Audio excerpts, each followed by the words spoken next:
Buenos días, hermanos. Que el Señor les bendiga. Hoy día continuamos con nuestra serie de mensajes que se titula Nuestra identidad, sobre qué es ser presbiteriano, ¿ya? El domingo pasado hablamos sobre qué es ser iglesia y cómo se debe vivir. ¿Cuál es el sentido de la iglesia? ¿Cuál es su razón de ser?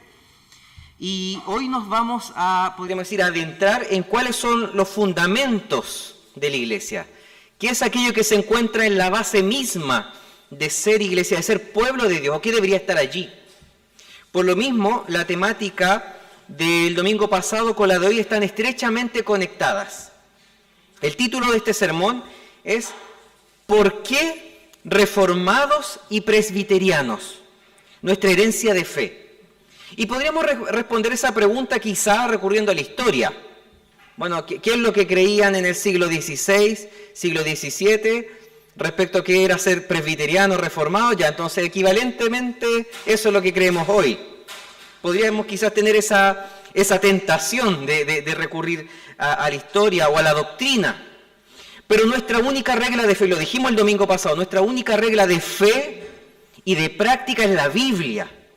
Esa es la autoridad suprema para nosotros, la Biblia, la Escritura. Así que lo más importante para nosotros, para poder responder esta pregunta, es ver qué es lo que la Biblia dice. ¿Cuál es la respuesta que nosotros podemos encontrar allí, en ese lugar, en la palabra de Dios? Primero es importante que podamos empezar señalando que se trata de una carta enviada por el apóstol Pablo a la iglesia de Éfeso. Ya hablamos bastante de eso en la serie anterior sobre la santidad, porque era en esta carta, de hecho, en la segunda mitad. Así que di todo el contexto histórico, cultural, no creo que sea necesario volver a lo mismo. En las primeras comunidades cristianas, durante el siglo primero después de Cristo, llegaban en esas comunidades, convergían judíos y paganos convertidos a la fe en Cristo Jesús, a la fe en Jesús. Y por lo mismo, como eran personas que venían de distintos orígenes, distintos horizontes, eso generaba tensiones, porque claro, estaban unidos en Cristo, pero ya tenían detrás de ellos todo un trasfondo muy distinto. Y por eso habían conflictos, problemas, dificultades respecto de cómo lidiar con las diferencias, problemas de convivencia, que eran propios de personas que venían de distintos contextos religiosos, ya muy diferentes. Además, el cristianismo como tal no existía de la misma manera en el siglo I que ahora, ¿ya? No tenemos que pensar que lo que vivimos ahora como cristianismo hay que hacer un copiar-pegar en el siglo I. No era así. Porque esas primeras comunidades se fueron formando dentro del judaísmo. En ese medio, las primeras comunidades de seguidores de Jesús eran vistas como sectas, ¿ya? Sectas al interior del judaísmo. Y fue con el paso del tiempo, durante el siglo I, ya a principios del siglo II, de forma muy, muy gradual, un proceso, que estas comunidades se fueron separando y adquiriendo una identidad claramente que se podía distinguir del judaísmo propiamente tal, ¿ya? Pero sobre las tensiones que existían entre judíos y paganos convertidos, nosotros encontramos en el Nuevo Testamento episodios, yo no sé si recuerdan ese episodio, bueno, los que ya han leído más la Biblia, ese episodio donde el apóstol Pablo le hace reproches a Pedro, porque Pedro comía con los paganos, con los prosélitos, los paganos convertidos, mientras los judíos no lo estuviesen viendo. Al parecer Pedro llegaba, se sentaba a la mesa con los antiguos paganos, pero que ahora creían en Jesús, comía con ellos, disfrutaba, lo pasaba bien. Yo hoy en día me imagino un asado, algo así, pasándolo bien. De repente le dicen que van a venir los judíos, ya se para de la mesa, se va y se pone de lejos mirando. Cosa que no los vieran comiendo con ellos. Súper hipócrita. Es que eso es tener una doble cara. Mostrar una cara con los convertidos del paganismo, soy amigo de ellos, pero después llegan los judíos, no, en realidad los veo desde lejos. También encontramos otros episodios en el Nuevo Testamento donde vemos que se busca corregir las falsas enseñanzas que muchas personas trataban de introducir en estas primeras comunidades cristianas. ¿Qué falsas enseñanzas? Había muchas personas que venían del judaísmo, que eran judíos convertidos, que le decían a los paganos que se habían convertido, que además de tener fe en Jesús, tenían que circuncidarse. Le decían, sí, está bien que tengan fe, son cristianos, pero ahora lo que corresponde es que se circunciden, y ahí van a estar completos. Y Pablo, de hecho, envía varias cartas, la carta a los Gálatas, por ejemplo, como también otras, también en la carta a los Efesios, donde él dice, no, la fe en Cristo es suficiente, no estén enseñando eso, a la fe en Cristo no le tienen que añadir absolutamente nada. No se trata, creer en Cristo no se trata de Cristo más la ley, no, es solamente Cristo. Él cumplió la ley. Él cumplió la ley. Así que esto de la circuncisión, de los sacrificios, de todas estas leyes ceremoniales queda abolido. Es solo fe, de hecho lo que después promulgaron o defendieron los reformadores, solo fe y nada más. Así que este asunto de la convivencia, les menciono a ambas situaciones, porque este asunto de la convivencia entre judíos y paganos convertidos no era algo fácil, no era algo sencillo que se daba de manera natural, bueno, somos diferentes, ahora convivimos. No, era muy problemático, marcó en gran medida las primeras décadas de la iglesia primitiva, esta tensión, esta dificultad. Pero frente a este problema, Dios no se quedó en silencio. Dios no miró desde lejos viendo cómo se peleaban entre ellos. No guardó silencio. El pasaje de esta mañana comienza afirmando, así que ya no sois extranjeros ni advenedizos, sino conciudadanos de los santos y miembros de la familia de Dios. Pareciera que en estos versículos el apóstol Pablo se está dirigiendo a los antiguos paganos, pero que ahora creían en Jesús, declarando que ahora que están en Cristo son parte de su pueblo. Por eso dice conciudadanos de los santos, parte de la misma, miembro de la familia de Dios. Ahora son parte del mismo pueblo. Y esto me hace recordar otro pasaje que también se encuentra en la epístola a los Efesios, donde el Señor proclama que de dos pueblos, los creyentes judíos como de los creyentes paganos, hizo uno solo. Hizo uno solo, un solo pueblo, de judíos y no judíos, pero ojo, convertidos, de eso se trata, convertidos, creyentes, judíos y no judíos creyentes. Porque finalmente lo que apunta acá el apóstol Pablo, que no es una ventaja, no hay mérito alguno en el origen. No es porque soy de la etnia judía, eso me hace superior frente a Dios. No existe ventaja, ya que la salvación, eso es lo que dice aquí, la salvación es por gracia. Es por gracia, nada más que por gracia. Así que el Señor, frente a las diferencias y conflictos entre los judíos y los paganos, declara que Él ha salvado a unos y a otros de la misma manera, haciéndolos parte de un único pueblo, un único rebaño, una sola iglesia, que Él no tiene preferencia por ninguno, no tiene favoritos, sino que adopta a unos y otros como sus hijos y los une en una sola familia de la fe. Y lo que el Señor estaba diciendo aquí era la respuesta casi a todos los problemas que se suscitaron en la iglesia primitiva entre judíos y paganos. Casi todos los problemas eran en torno a este conflicto. Si los judíos valían más frente a Dios, los judíos convertidos, si los paganos convertidos tenían que añadir algo, circuncidarse, o era suficiente con la fe, casi todos los problemas eran en torno a eso. Así que el Señor acá está dando una respuesta clara para todo eso, para esa tensión. Ahora está mostrando Dios aquí que ahora en Cristo todas esas discrepancias ya no tenían razón de ser. Lo que los unía era mucho más trascendente, eterno, que las diferencias raciales. Era mucho más grande que las diferencias culturales. Porque todas ellas, raciales, diferencias culturales, son temporales. Van a desaparecer. son de una circunstancia, un momento de la vida, el origen en el que nacimos. Pero esta familia que Dios está formando hasta el día de hoy, lo sigue haciendo, es una, más allá de esas diferencias, es una y diversa a la vez. Así que esta verdad revelada por Dios aquí era una esperanza cierta, una esperanza muy segura para los gentiles que se habían convertido a Jesús, y al mismo tiempo cumplía la función de ser una exhortación para los judíos convertidos, para que ellos, los judíos convertidos, no siguieran creyendo que ellos eran un pueblo especial frente a los ojos de Dios, a los ojos del Señor.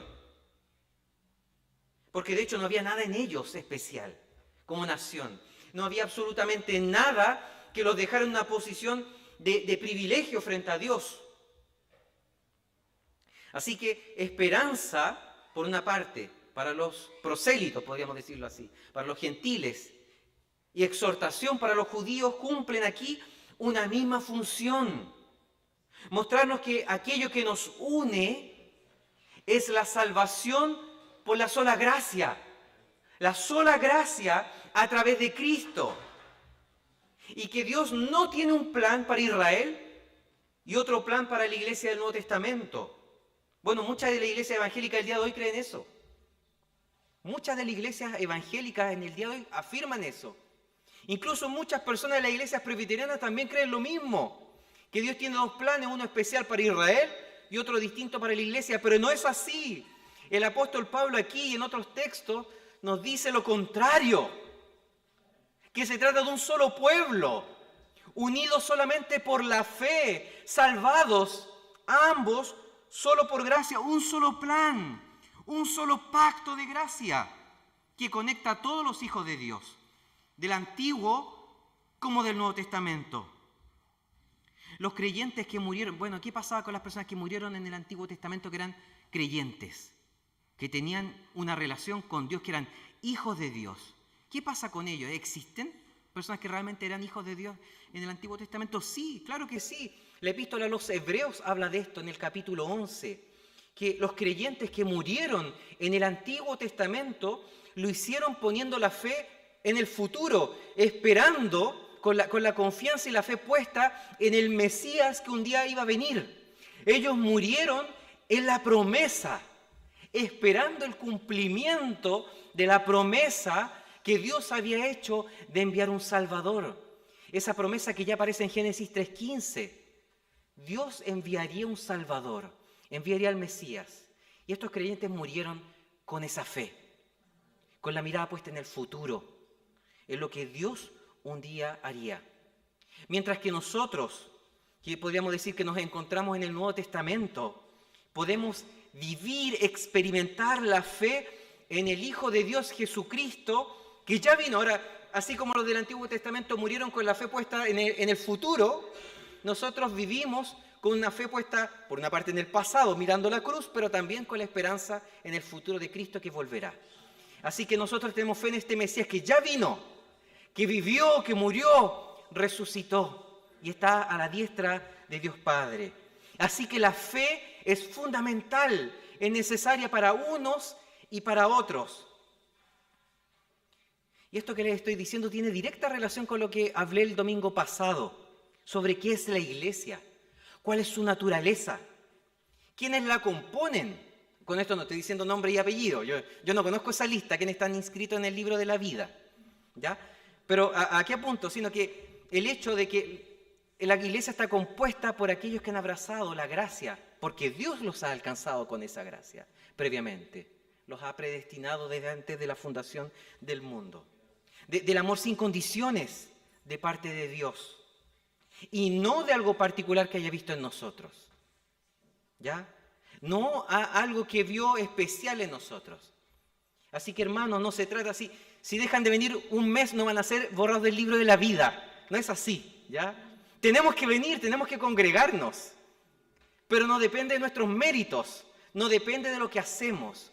Si nos congregamos y vivimos la vida de iglesia, es la consecuencia de querer vivir como pueblo, como este pueblo que ha sido adoptado por el Señor.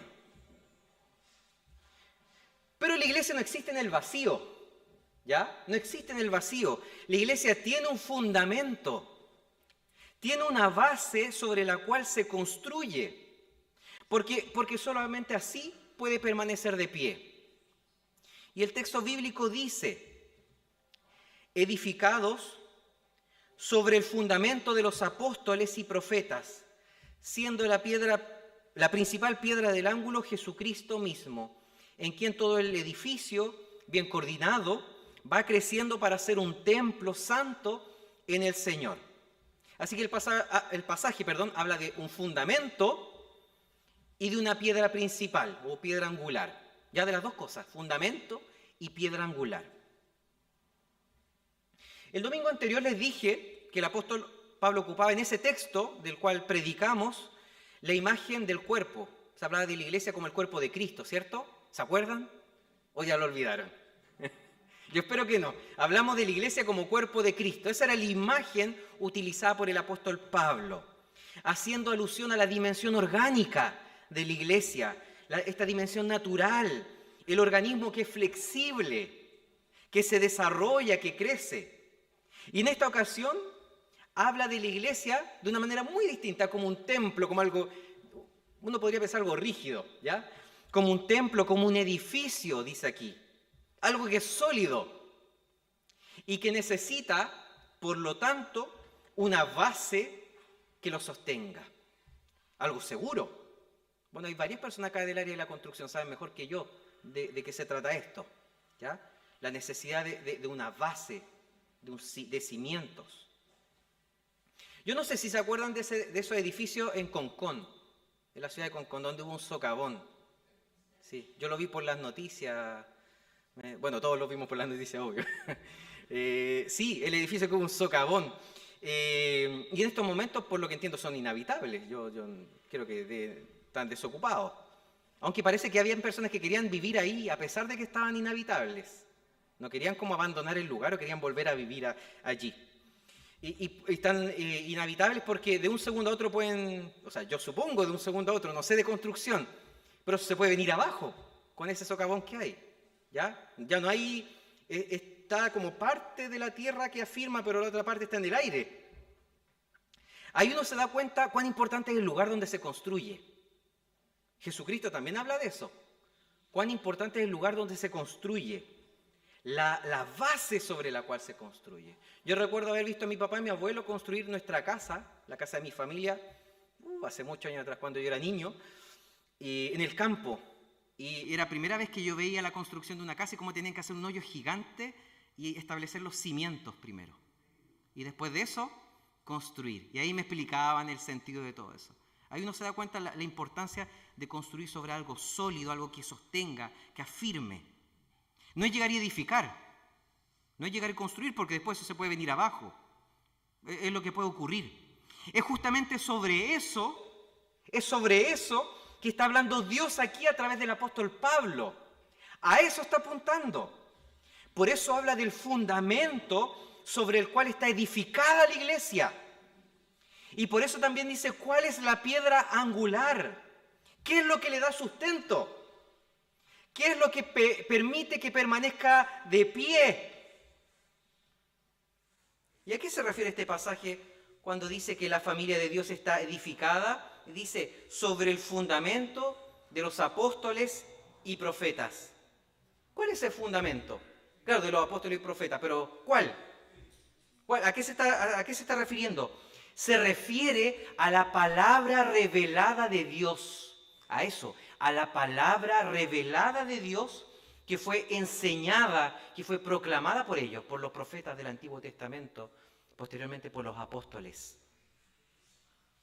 Y sobre la piedra angular, bueno, ahí el texto bíblico es muy claro, porque afirma que es Jesucristo, esa piedra angular. Así que la palabra de Dios y Jesucristo son los cimientos de la iglesia. A propósito, estábamos hablando de esto del socavón en Concón, la necesidad de construir sobre algo seguro, firme. Palabra de Dios, Jesucristo como cimientos, la base del pueblo de Dios. Así que si abandonamos la palabra o abandonamos a Cristo siendo iglesia, el edificio se desmorona. Va a ser peor que en Concón. Se cae, se viene abajo. Sin fundamento, la iglesia pierde su sentido. Incluso puede ocurrir que sigamos creyendo que la palabra de Dios es el fundamento, pero en la teoría, o que Jesucristo es nuestra piedra angular, vamos a seguir predicándolo, anunciándolo, que lo prediquemos, lo enseñemos, pero quizá en el día a día lo estamos negando. Y ese es el problema, porque probablemente todas las iglesias van a decir lo mismo. Sí, Cristo es la piedra angular, la Biblia, la palabra es el fundamento. Todas las iglesias, hasta las más herejes, van a decir lo mismo. El asunto es que ¿qué está pasando en el día a día? ¿Estamos reconociendo esto? ¿Ese fundamento? ¿Esa piedra principal? ¿O lo estamos negando con nuestros hechos? ¿Con nuestras decisiones? ¿Con nuestras relaciones? Porque, hermanos, nos sirve de mucho aquí lo que decimos. En realidad no sirve de nada lo que decimos. Lo que importa, sobre todo, es lo que hacemos. Es lo que hacemos, es cómo vivimos. En nuestra vida de iglesia, ¿honramos la palabra de Dios como nuestro fundamento? ¿Respetamos y honramos a Jesucristo como la piedra angular? La palabra y Cristo son el sustento de lo que hacemos y decimos. Hermanos, ¿por qué importa tanto este asunto? ¿Por qué es importante este tema? El pasaje dice que en quien todo el edificio bien coordinado va creciendo para ser un templo santo en el Señor. Así que se trata, y esto es muy raro, esta figura que ocupa el apóstol Pablo aquí, es muy raro, porque como les decía el domingo pasado, claro, la idea del cuerpo, claro, el cuerpo crece, se desarrolla, hay un proceso de desarrollo, pero aquí él presenta un edificio que crece. Bueno, en realidad se está construyendo, en ese sentido puede ser, ¿ya? Que como una construcción constante. Porque de eso se trata aquí, se trata de un edificio que debe crecer, debe desarrollarse. Ser santo, dice la palabra. Algo sobre lo cual hablamos en todas las predicaciones, de hecho. Quizás soy un poco latero con eso, pero debe existir una transformación en nosotros. Debemos aspirar a crecer en santidad, a cambiar, a ser moldeados. Hermano, no quiero irme de acá pensando que estoy lanzando palabras al viento, palabras vacías. Palabras que se las lleva el viento. Que podamos meditar en esto. La necesidad de ser transformados por el Señor. Que no quede solamente una reflexión tampoco. Ya meditemos en esto. No, nada más de una reflexión. Sino que el Señor haga su obra en nosotros. Que nos cambie. Porque si no, no sirve de nada estar acá, si no nos cambia. Y ya que estamos trayendo el texto bíblico a nuestra realidad, que ese es el sentido de todo esto, ¿qué nos quiere decir hoy el Señor? ¿Qué nos quiere decir hoy? ¿De qué manera este pasaje nos confronta para tener una comprensión bíblica, según la voluntad del Señor, de qué es la iglesia, de su fundamento, de sus bases? Primero, sobre la palabra de Dios como el fundamento. Solamente ella, la palabra, puede darnos el alimento y el crecimiento saludable. Porque si no es la palabra de Dios el sustento, lo será otra cosa, eso es seguro. No existe un vacío en este aspecto de sustento. Siempre habrá algo, o es la palabra u otra cosa. Si no es la palabra, van a ser las tradiciones, las costumbres, las reglas, las mañas, las opiniones personales, los deseos egoístas, una mala teología. Nada de eso puede ser un buen fundamento. Nada de eso. Todo lo contrario. Cualquiera de esos aspectos, cuando termina volviéndose algo central, hace que la iglesia pierda su rumbo, su razón de ser. que, como les decía el domingo pasado, que termine siendo como un club social. Así que tenemos que revisar cuál está siendo nuestro fundamento como iglesia. Hermanos, no nos conformemos con eso, con poner cualquier cosa como cimiento. Necesitamos volver a la única base segura, que es la Escritura, porque solamente así nuestra iglesia estará viviendo y cumpliendo el propósito de Dios, siendo fieles al llamado que el Señor nos ha hecho. Insisto, podemos llenarnos la boca diciendo que la palabra de Dios es nuestra única regla de fe y práctica, que ella es la autoridad para nosotros, que somos una iglesia bíblica y todo eso. Nos gusta decir eso, que somos una iglesia bíblica. ¿Pero realmente lo es? ¿Realmente lo es? ¿O lo son nuestras opiniones personales? Ese fundamento, ese cimiento. ¿Realmente la Biblia es la brújula de nuestra iglesia, ocupando otra imagen?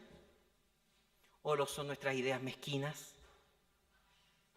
Estamos en cualquier cosa de la vida de la iglesia, en cualquier área, en todo, yendo a la Escritura, o nos estamos saltando olímpicamente lo que dice. Porque el discurso, como les digo, no sirve de nada. Lo que importa es la aplicación. El Señor dice en Santiago que tenemos que ser hacedores de la palabra y no meramente oidores.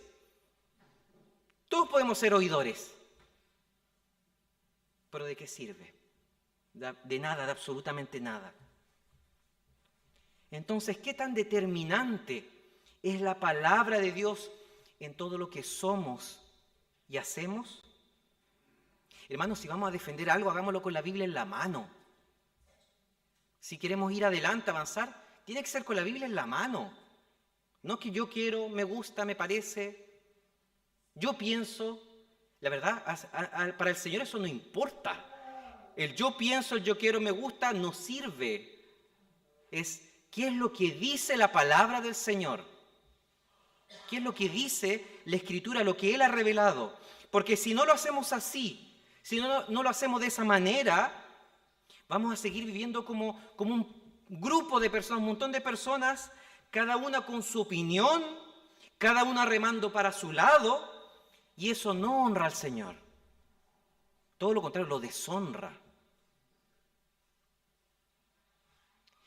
Y lo segundo, sobre Jesucristo como la piedra angular, que solo Él, Jesucristo, puede dar la orientación y la estabilidad que la iglesia necesita. Si se trata de una construcción, un edificio, y está la imagen de las piedras que construyen este edificio, bueno, Jesucristo es la piedra angular, todas las demás piedras se tienen que alinear en función de Él. Todas tienen que estar alineadas en la posición correcta en función de Él. Y ojo, eso no es algo meramente simbólico, no es simplemente una figura literaria, sino que tiene consecuencias muy concretas en la vida de la iglesia. Que es imposible avanzar de forma estable si no estamos construyendo sobre Cristo. No se puede. Cristo es la roca, Él mismo lo dice de sí mismo, ¿cierto? Que Cristo es la roca. Solamente sobre Él se puede construir de manera segura. Vendrá el viento, las olas, y esa construcción no podrá ser destruida. Así que solamente podremos avanzar si es así, si estamos construyendo sobre Él. Insisto, hermano, insisto, no lo que decimos de la boca para afuera, sino lo que se manifiesta en los hechos. Porque si no es así, no estamos construyendo sobre Cristo esos problemas, y ese problema en sí se va a ver reflejado en la enseñanza, en cómo se vive la comunidad, en los hábitos, o mejor dicho, malos hábitos, en las ideas que se heredan y en muchas otras cosas.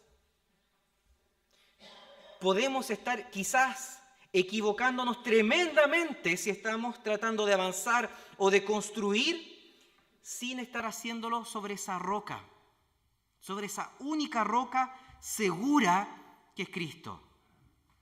Y si eso pasa, vamos a ir de fracaso en fracaso, tratando de ser iglesia, pero sin un rumbo claro, caminando sin sentido, conformándonos con hacer actividades y seguir sumando más actividades, con tener un buen número de gente, quedándonos conformes con eso, hablando de Cristo, pero sin que Él sea necesariamente nuestro cimiento. Hermanos, ¿qué iglesia somos? Está súper sensible esto, porque aquí se siente por los parlantes. Hermanos, ¿qué iglesia somos? ¿Qué iglesia somos? ¿Qué iglesia estamos construyendo? ¿Reconocemos a Cristo como nuestra piedra angular?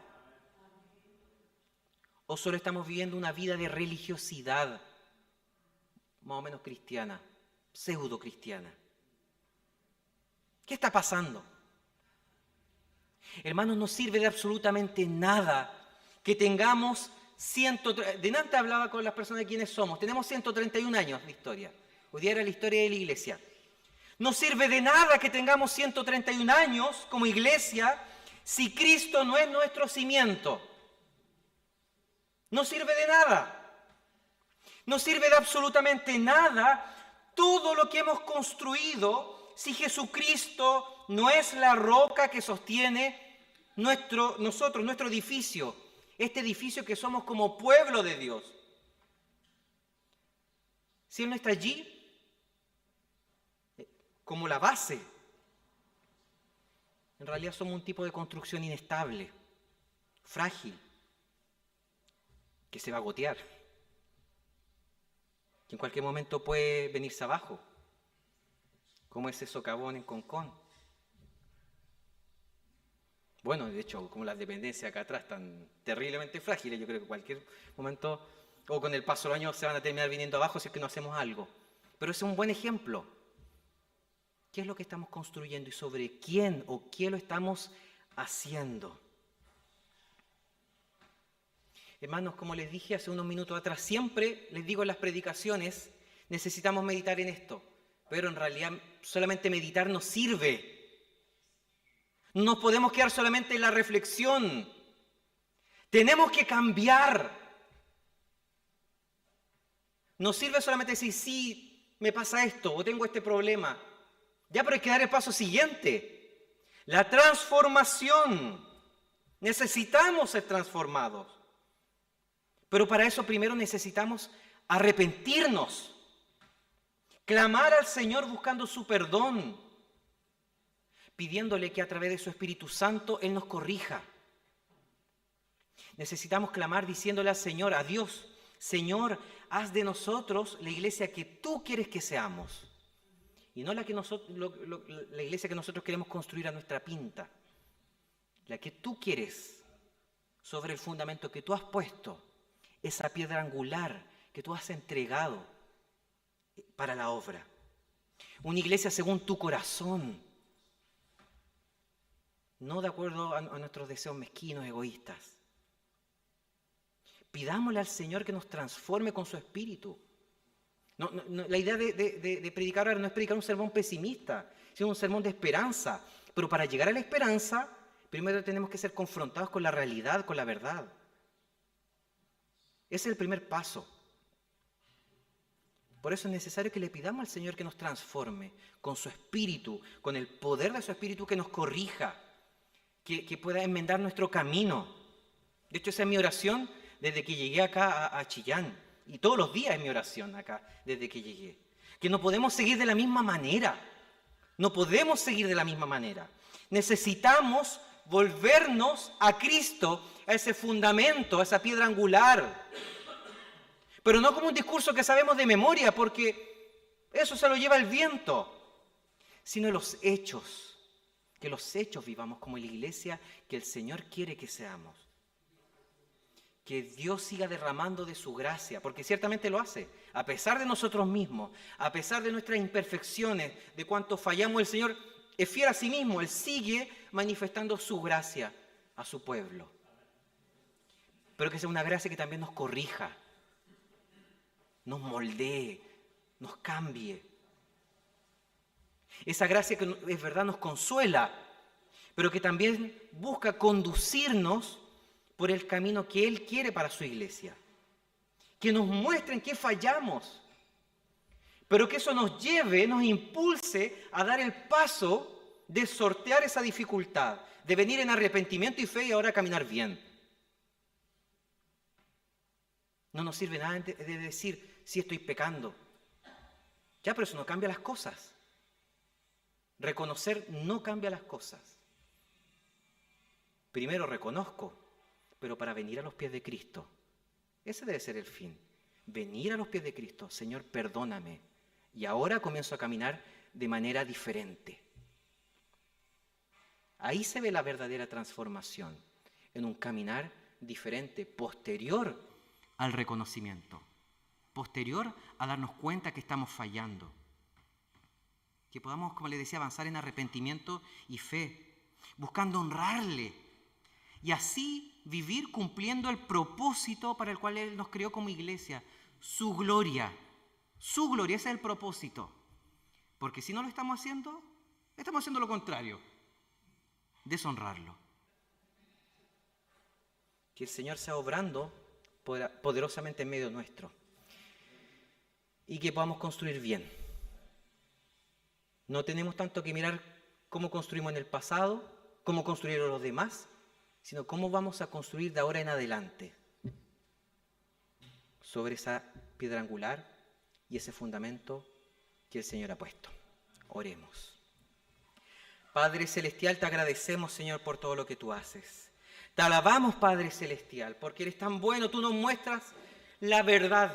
No es tu verdad una verdad, es la verdad que tú revelas en tu palabra. Gracias, Señor, porque con esto tú nos confrontas a todos nosotros. Nos muestras en qué estamos fallando. Nos llevas, nos empujas al arrepentimiento.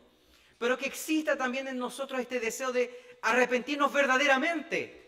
No conformarnos con decir, sí estoy pecando, sí estoy fallando. Sí es verdad que mi camino tiene que corregirse. Sino que eso ocurra efectivamente. Que nuestro camino sea enmendado. Que podamos avanzar como tú quieres, Señor, por ese camino estrecho que lleva a la vida eterna. Que podamos construir este edificio que es la iglesia, sobre esa piedra angular Jesucristo y ese fundamento, la palabra que tú has puesto. No sobre nuestras ideas egoístas, no sobre nuestra o a partir de nuestra visión parcial de los hechos, no saltándonos olímpicamente lo que la Biblia dice, sino buscando ser fieles a ella. Señor, te lo rogamos, Padre Celestial, cámbianos. Tú lo puedes hacer con tu espíritu, tú puedes moldearnos. Solamente en ti, Señor, podemos avanzar en santificación personal, pero también como comunidad, como congregación. Porque si no lo hacemos en realidad, no tiene sentido que estemos acá. Padre Santo, guíanos en este caminar. Dirígenos. En el nombre de Jesús.